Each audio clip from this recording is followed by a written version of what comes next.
UK, where also, remember last year, viewers, at the Indian High Commission there in London, there were these attacks that took place, and they were prominently Khalistani extremists who came and attacked the Indian High Commission in London.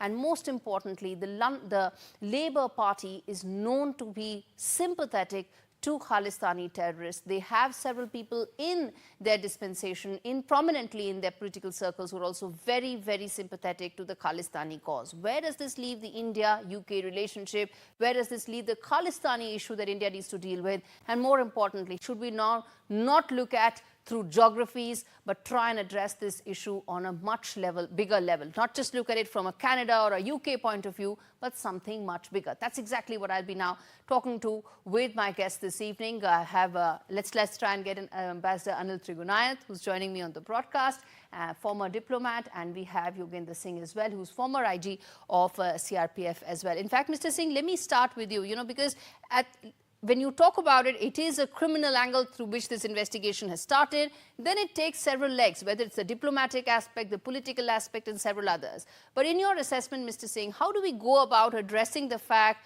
that Khalistani terrorists can so easily come into India and are looking to cause trouble? They get caught, and the long arm of law catches up is a separate thing. But the fact is, how do we now deal better with Khalistani terrorists who are coming into Indian territory? The Khalistani, the Sikh people, they are, in Punjab, the majority people are Sikhs. Even this Pradesh, Uttarakhand, they also are, they quite a sizable number of the Sikhs are there. So wherever there is a Sikh population, it is easy for them to hide. They can mix up with the local population and then create a nuisance there. So now the Khalistani elements are there very active in Canada, and with the help of Pakistan, they can stick into Punjab very easily. From Punjab, they can also go to Uttarakhand. So this is a threat. This is a threat we will be, we are facing from the Khalistani elements. Although this movement or these kind of which were very, very prevalent in 1980s is hardly there, but they try to create wherever possible some kind of a nuisance, some kind of a disturbance, law and order situation, and terrorist attacks. Okay, Ambassador Trigunayat, let me just break this down in three clear aspects. One, the fact that you have a Khalistani terrorist inside the UK army. He may not be a serving officer right now, but if he has served in the army, what does that mean in terms of implications?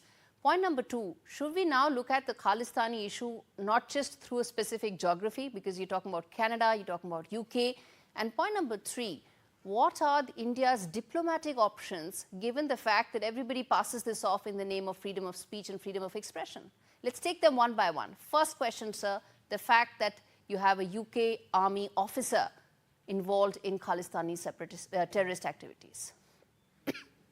Well, you know that we have people of Indian origin working in different security forces, and in certain countries they have even been defense minister and in very senior positions, and they have been sympathetic to the cause of Khalistan, which only thrives really abroad and not in India anymore.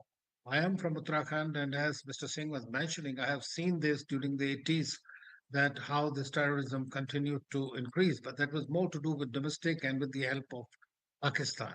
But in recent years, what we have seen is that all these people have been actively engaged and have been propped up by the regimes in certain countries, especially in the Western countries, like they are in USA, they are also in UK as well as in Canada, mainly. And from those support from those governments is very clearly indicative. You have mentioned about attack in UK on the Indian High Commission, how they were able to move and what happened there. That was for everyone to see, and Indian government took a very strong position in that. Likewise, with Canada, our relationship is because of their adherence to the cause of Khalistan or support to the Khalistanis, that our relationship has really gone to its lowest today. Likewise, with the United States, we have the mechanism. With all these countries, frankly, we have a counter-terrorism cooperation, intelligence exchange is still I think that geopolitical purposes, they tend to ignore India's sensitivities and interests. And for that, what we have to do is basically internally strengthen ourselves, because these are one-off cases, but they have implications, and they can act as some kind of catalyst for other similar extremist groups taking advantage of it. Very often we have seen is that they operate through Pakistan with the help of the ISI, and even some of these Western agencies and others are involved in doing that directly or indirectly. But at the same time, they have plausible deniability by themselves. Yet we see that these things keep on happening. So I don't see that there is any global concurrence on how to fight terrorism. And therefore, and who is the terrorist? And Prime Minister I Modi at the take your United point, sir. Nations said I clearly. take your point, sir, that, how do you go about defining terrorism? And given the fact that several of these countries hide terrorists in the garb of freedom of speech, let me now take specific examples, and then I get in Mr. Singh also. First is that let's address the Labour Party. It has deep connections. Several of its members have deep connections with the Khalistani movement and Khalistani terrorists inside the UK. Do you think that impacts diplomatic relations? And then question number two, or a sub-question of that, is also the fact that how it's unraveling and unfolding in Canada. How do we prevent that happening in other geographies? Whether it's UK, whether it's Australia, there's also a large Khalistani terrorism movement happening there as well. Well, See, there's a wherever the standard Sikh, procedure. I mean, we know that. Sorry. Yeah, Yes, go ahead. Mr. Go Singh? ahead, Mr. Trigunath. Yeah. Yeah. I mean, there is a SOP. I mean, as far as the dealing with the foreign governments are concerned, whenever you come to know that they have connections abroad, we share all the information through our intelligence networks as well as directly through diplomatic networks. And the promise, because on the face of it, the government say that they are against any kind of terrorism and they will never admit it to you. So what credible action they take on the ground, and that is not always made public. But at the same time, I mean, we do raise all such issues through regular meetings that are held at different levels with various governments, including the UK, Canada, and USA. So it is not that India is not, or Australia for that matter. It is not that we are not taking up. But as you know, the terrorism has its ugly head, and there are political groups. Now, you mentioned that there the Labour Party, yes, I mean, there are a large number of Indians today, a big diaspora, which has done extremely well in those countries. They fund their parties, political parties. They are pretty strong in that. And therefore, very often, due to political expediency, that these political parties, tend to overlook their connections as far as the extremist movements abroad are concerned. Okay, Mr. Singh, you want to come there, sir? Yeah, go ahead. yeah, see, the point is that the foreign countries, those who are supporting them, we need to have a diplomatic, initiative and diplomatic efforts so that they are nipped in bud there itself. See, in Canada, the Sikhs are a major political force now. They are in quite sizable number. And because of the political compulsion, these people also get the encouragement and they are not dealt as strictly as they should be. Now, we also need to gear up our intelligence setup in the concerned state like Punjab, Uttarakhand, where the Sikh population is there.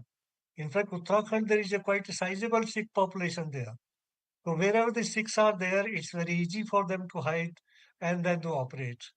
So our intelligence network will have to be, very strong and very prompt, and we have to, do as much as possible in collection of intelligence so that these elements are nipped in the bud. Right. Final question quickly. I'm running out of time. And this I pose to both of you, 30 seconds each, please, which is that what should be India's next step? Starting with you, Ambassador Trigunath, what should be India's next steps, given the fact that we are now seeing Khalistani terrorism movement rearing its head in several geographies across the world? What should be India's next diplomatic steps going forward? Well, you have seen that where, as far as Canada is concerned, it has been thoroughly exposed and is in line with the states like Pakistan as far as promoting terrorism and extremism is concerned. So our diplomatic relationship with them is much lower because there is no interest in those countries to address those situations, especially under the current dispensation. Likewise, with the United Kingdom, I mean, David Lammy, their foreign minister, was here, and all such issues are a part of the discussion that the ministers, the prime minister, all leaders and officials take on a regular basis. As and when these incidents happen, the connections are found, intelligence is shared with them to take appropriate action. Okay, Now, if that does not happen, that will obviously impinge on diplomatic relations. absolutely. Very quickly, Mr. Singh. Yeah, as rightly brought out, the diplomatic efforts are, very necessary because these activities are taking place in the foreign countries, and the only thing we can do that we can put a diplomatic pressure on them. When within the country, we also need to, enhance our efforts of intelligence collection and the various security measures so that these peoples are identified, because for them it's very difficult to it's very easy to hide among the Sikh population. So Indeed. All right. we need to nurture the our sources so that we get the information and we are able to take action in time. Absolutely, indeed. Thank you so much, gentlemen, for decoding a very important story which has many dimensions in terms of India's security and strategic concerns. Thank you so much.